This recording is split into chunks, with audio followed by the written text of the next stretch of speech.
नमस्कार साथियों, मैं आपका अपना भाई अंकित चौहान एक बार फिर स्वागत करता हूं अपने YouTube चैनल ग्रामीण हेल्प अंकित चौहान पर। साथियों, हम लोग लगातार आरटीआई एक्ट पर चर्चा कर रहे हैं, तो आज मैं दोस्तों आपको एक अलग जानकारी देने जा रहा हूं। साथियों, आज हम बात करेंगे यदि आपके द्वारा, जैसे आजकल हम कई बार देखते हैं कि पैसा हमें किसी के खाते में डालना होता है, तो कई बार साथियों गलतीवश पैसा किसी दूसरे के अकाउंट में चला जाता है। और यदि पैसा साथियों किसी दूसरे के अकाउंट में चला जाए तो उसमें हमें बड़ी फिक्र हो जाती है, चिंता हो जाती है कि भैया अब क्या होगा। लेकिन दोस्तों देखिए, मैं आपको बताता हूँ, यदि पैसा किसी दूसरे व्यक्ति के अकाउंट में आपके द्वारा गलती से डाल दिया जाता है या चला जाता है, जैसे आप लोग आजकल फ़ोन पे करते हैं, गूगल पे करते हैं, या जो अलग अलग दोस्तों चल रहा है, तो जो भी आप लोग अपनाते होंगे प्रोसीजर, जिससे भी आप अकाउंट में आजकल ऑनलाइन सब लेन देन हो रहा है, तो उसके बारे में देखिए दोस्तों, मैं आज आपको स्टेप बाय स्टेप जानकारी देना चाहूँगा कि वह क्या तरीका हो सकता है कि जिससे आप अपना पैसा वापस प्राप्त कर सकते हैं। जो उसका एक विधिवत तरीका है दोस्तों, वो मैं आपको आज बताने जा रहा हूँ।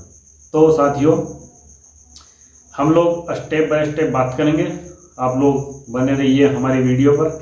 वीडियो थोड़ा लंबा होगा, लेकिन थोड़ा लास्ट तक देख लीजिए। आपके काम की ही बात है, काम की आपके जानकारी है। देखिए साथियों, नंबर 1, देखिए सबसे पहले आप अपने बैंक के कस्टमर केयर नंबर पर कॉल करें, उसे बैंक ट्रांजैक्शन की पूरी डिटेल दें, कंप्लेंट का रिसिप्ट नंबर भी नोट कर जरूर लें। देखिए, जब भी आपके खाते से कोई लेन देन आपने किया है और आपको लगता है कि ये पैसे हमने गलत अकाउंट में दोस्तों ट्रांसफ़र कर दिए हैं, तो देखिए साथियों, हर बैंक में एक टोल फ्री नंबर होता है, और जो जिस भी बैंक की आपके पास पासबुक है तो उसमें एक टोल फ्री नंबर है, कस्टमर केयर नंबर इसको बोलते हैं। तो दोस्तों आप उस पर फ़ोन कीजिए, और उस पर फ़ोन करने के बाद आप उनको सारी ट्रांजैक्शन डिटेल बताइए, आपने कब कब ट्रांजैक्शन किया है। हालांकि उनके पास सारा रिकॉर्ड होता है, लेकिन साथियों उसमें आपको भी बताना पड़ेगा। ठीक है दोस्तों, ये नंबर 1 हुआ। अब नंबर 2 मैं आपको बताने जा रहा हूँ, पढ़ने भी जा रहा हूँ। बैंक खाता धारक के अकाउंट नंबर को दोबारा जरूर चेक कर ले। IFSC कोड भी गलत भरने से पैसा गलत खाते में जा सकता है। देखिए दोस्तों, आप लोग सभी जानते होंगे, बैंक अकाउंट जो होता है व्यक्ति का, तो उसमें दोस्तों एक IFSC कोड भी होता है। जो IFSC कोड होता है दोस्तों, यदि वो कोड भी आप गलत भर देते हो, अगर उसमें गलत फिल कर देते हो, तो दोस्तों उससे भी अकाउंट में किसी अन्य व्यक्ति के पैसा जा सकता है। तो दोस्तों जब भी आप ये लेन देन करें तो IFSC कोड ध्यानपूर्वक उसको भरें। ठीक है दोस्तों। तो नंबर 3 देखते हैं,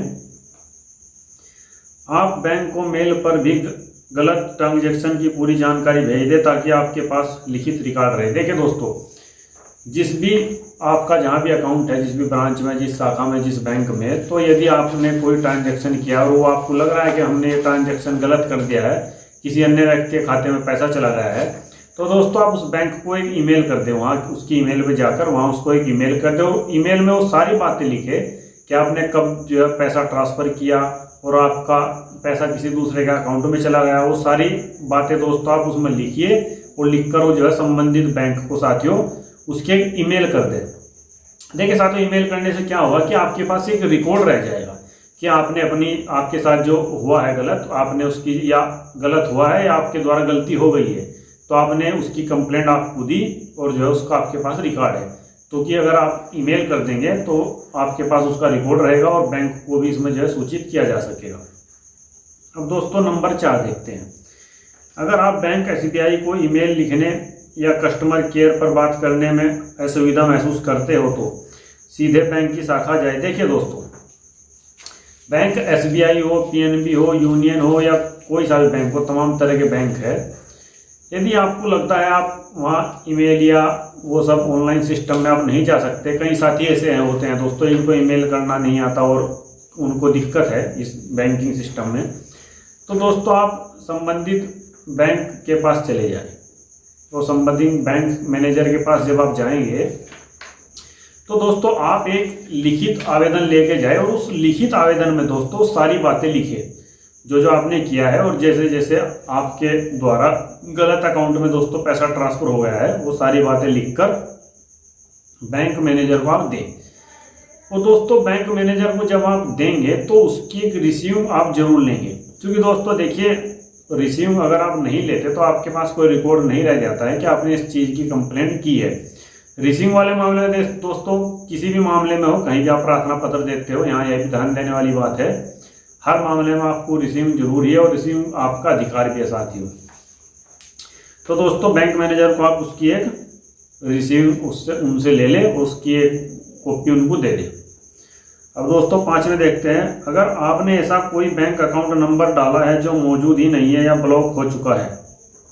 देखिए साथियों कई बार ऐसा होता है कि आपको पता नहीं कि हमारा बैंक अकाउंट नंबर जो हम डाल रहे हैं वो बंद है या ब्लॉक हो चुका है, तो ऐसा भी हो जाता है दोस्तों। तो उसमें घबराने की जरूरत नहीं है साथियों। अगर आपने ऐसा किया है तो वो पैसा आपके अकाउंट में आ जाएगा। यदि आपने बैंक अकाउंट नंबर जो बंद है या ब्लॉक हुआ डाल दिया है तो उस मामले में कोई दिक्कत नहीं है दोस्तों।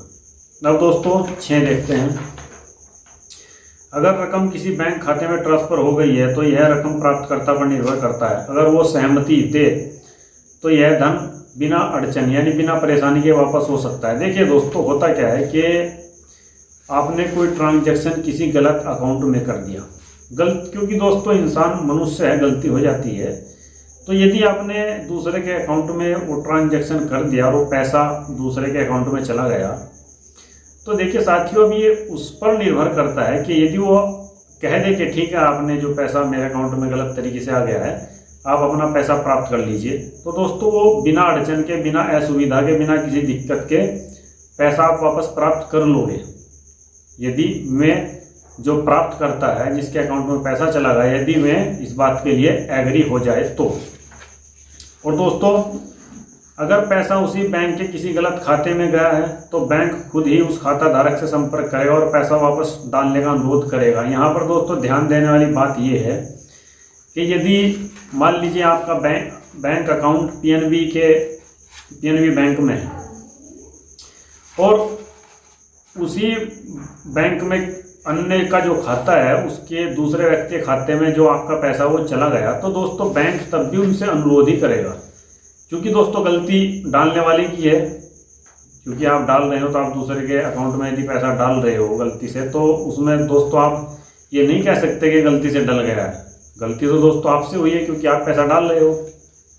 दोस्तों आगे देखते हैं, अगर पैसा किसी अन्य बैंक के अकाउंट होल्डर के पास गया है तो आपका बैंक दूसरे बैंक को उसकी नज़दीकी शाखा की जानकारी आपको देगा और आपको दोस्तों बैंक मैनेजर से संपर्क दोस्तों करना होगा। आपको गलत जानकारी से जुड़े सभी सबूत, इलेक्ट्रॉनिक रिकॉर्ड आदि दिखाने होंगे। देखिए दोस्तों यदि आपने जो ट्रांजैक्शन किया है वो गलत, दूसरे जो आपका बैंक, यदि आपका बैंक खाता जो है पीएनबी बैंक में है और आपने जो ट्रांजैक्शन की है वो चली गई दोस्तों यूनियन बैंक के जो खाता होल्डर है उनके किसी एक सदस्य खाते में पैसा चला गया, तो दोस्तों आपको फिर अपने बैंक से संपर्क करना पड़ेगा। और जो जिसके अकाउंट में पैसा गया है, जो यूनियन बैंक है मिसाल के तौर पे ले लीजिए, तो उनकी जिस भी शाखा में जिस अकाउंट होल्डर के अकाउंट में पैसा गया है, तो दोस्तों उससे आपको वहाँ सारे जाके इलेक्ट्रॉनिक दस्तावेज जो भी आपके पास पेपर डॉक्यूमेंट है, जो SMS है, वो सब दोस्तों आपको दिखाना होगा। और दोस्तों दिखाने के बाद तब वहाँ के जो बैंक मैनेजर होंगे वो उसमें एक रिक्वेस्ट करेंगे जिसके अकाउंट में पैसा गया है कि आप ये पैसा वापस कर दीजिए।